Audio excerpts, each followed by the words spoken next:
We Were Soldiers is a 2002 war film that dramatizes the Battle of Ia Drang on November 14, 1965. The film was directed by Randall Wallace and stars Mel Gibson. It is based on the book We Were Soldiers owned and Young by Lieutenant General Hal Moore and reporter Joseph L. Galloway, both of whom were at the battle. Plot: a French unit on patrol in Vietnam in 1954, during the final year of the First Indochina War, is ambushed by North Vietnamese Army forces. NVA Commander Nguyen Huen orders his soldiers to kill all they send, and they will stop coming.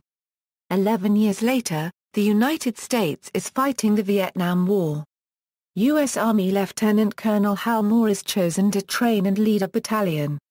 After arriving in Vietnam, he learns that an American base has been attacked and is ordered to take his 400 men after the enemy and eliminate the Vietnamese attackers, despite the fact that intelligence has no idea of the number of enemy troops. He leads a newly created air cavalry unit into the Ia Drang Valley. After landing in the Valley of Death, the soldiers learn that the location they were sent to is actually the base camp for a veteran North Vietnamese Army division of 4,000 men. Upon arrival in the area with a platoon of soldiers, 2nd Lieutenant Henry Herrick spots an enemy scout, runs after him, and orders reluctant soldiers to follow. The Vietnamese scout lures them into an ambush, resulting in several men being killed, including Lieutenant Herrick and his subordinates. The surviving platoon members are surrounded with no chance of retreat.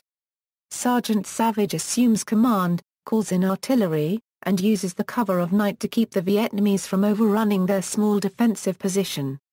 Meanwhile, with helicopters constantly dropping off units, Lieutenant Colonel Moore manages to secure weak points before the Vietnamese can take advantage of them. On the second day, despite being trapped and desperately outnumbered, the main U.S. force manages to hold off the Vietnamese with artillery, mortars, and helicopter airlifts of supplies and reinforcements. Eventually, Vietnamese Commander Nguyen Huen orders a large-scale attack on the American position. At the point of being overrun by the enemy and with no options left, Moore orders 1st Lieutenant Charlie Hastings, his forward air controller, to call on Broken Arrow. The aircraft attack with bombs, napalm and machine guns, killing many PAVN and Viet Cong troops. But a friendly fire incident results in American deaths. The second Vietnamese attack is repelled and the surviving U.S. soldiers led by Sergeant Savage are rescued. Moore's troops regroup, secure the area, and stop at the base of a hill. The Vietnamese commander plans a final assault on the Americans and sends most of his troops to carry out the attack. The Vietnamese have set up strong emplacements near the hidden entrance of the underground passage to the command post spoken of by the scout. Hal and his men charge at them, but before the Vietnamese can fire, Major Bruce Snakeship Crandall and others in helicopter gunships attack the Vietnamese, destroying the bulk of the enemy force. Nguyen Huen, the Vietnamese commander, is alerted that the Americans have broken through their lines and there are no soldiers between the Americans and their command post. Since the commander had deployed his reserve forces to a final offensive and the base camp has no troops to call upon for defense, the Vietnamese commander quickly orders the headquarters evacuated. Moore, having achieved his objective, returns to the helicopter landing zone to be picked up. Only after everyone are removed from the battlefield does he fly out of the valley. At the end of the film, it is revealed that the landing zone immediately reverted to North Vietnamese hands after the American troops were airlifted out. Hal Moore continued the battle in a different landing zone, and after nearly a year he returns home safely. His superiors congratulate him for killing over 1,800 North Vietnamese Army and Viet Cong soldiers. An older Moore visits the Vietnam War Memorial and sees the names of soldiers who fell at Ia Drang.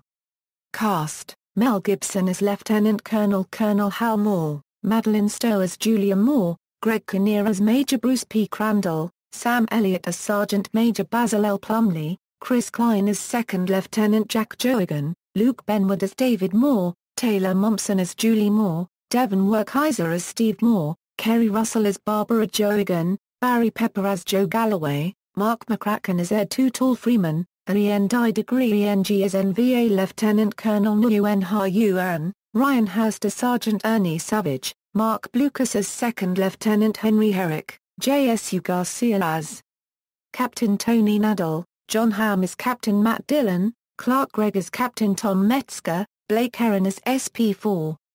Galen Bunjam, Desmond Harrington as SP4.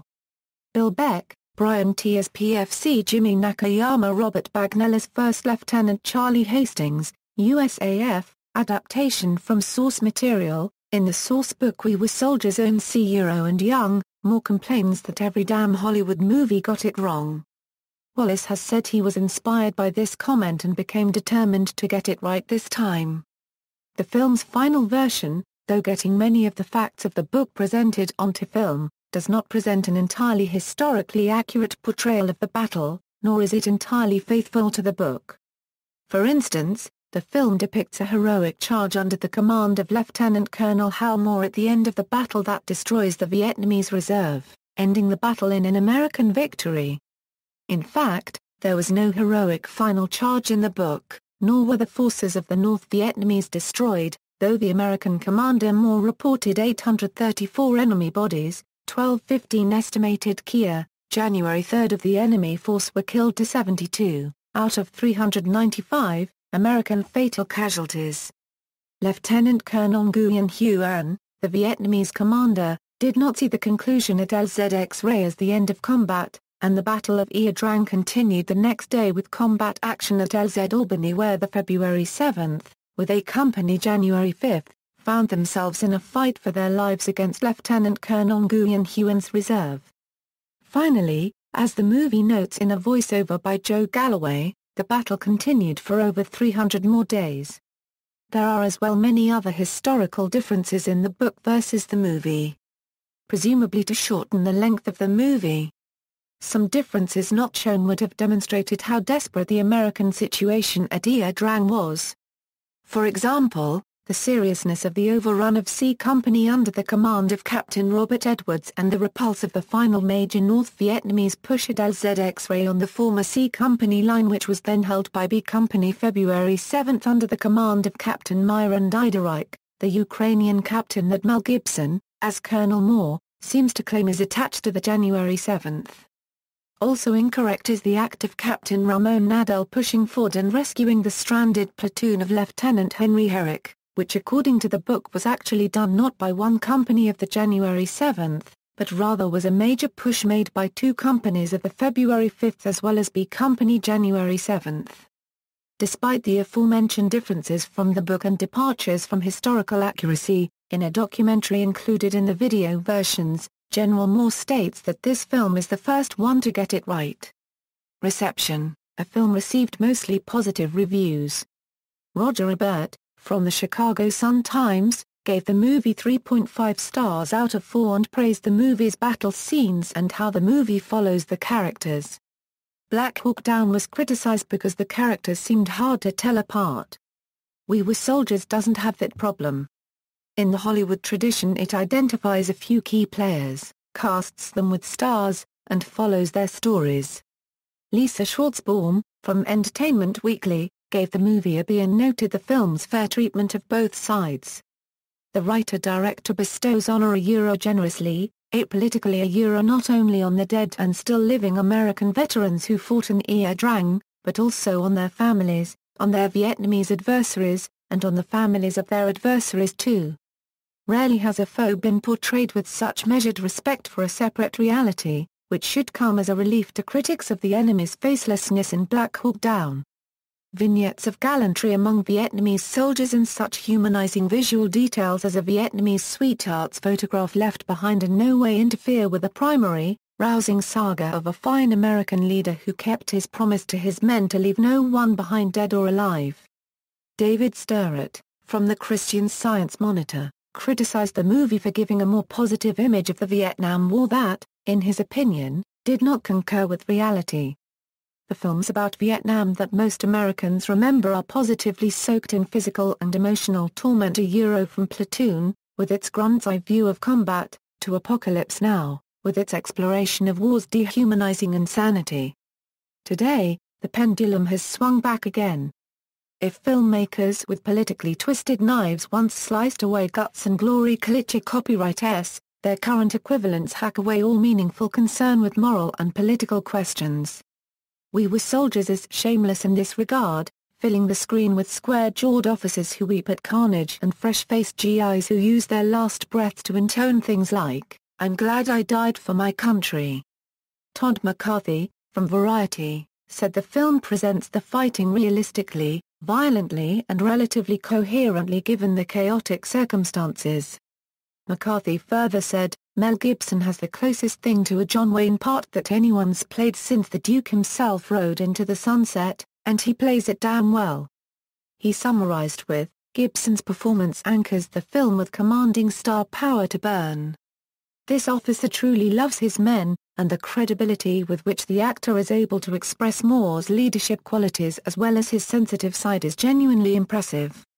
Hal Moore, who had long been critical of many Vietnam War films for their negative portrayals of American servicemen, publicly expressed approval of the film and is featured in segments of the DVD.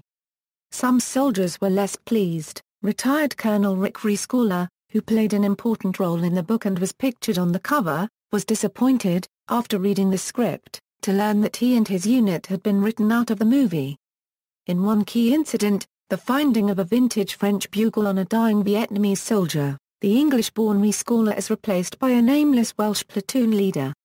See also, 1st Cavalry Division, Ed Freeman, Basil L. Plumley. References. External links: We Were Soldiers at the Internet Movie Database, We Were Soldiers at AllMovie, We Were Soldiers at Box Office Mojo, We Were Soldiers at Rotten Tomatoes, We Were Soldiers at Metacritic.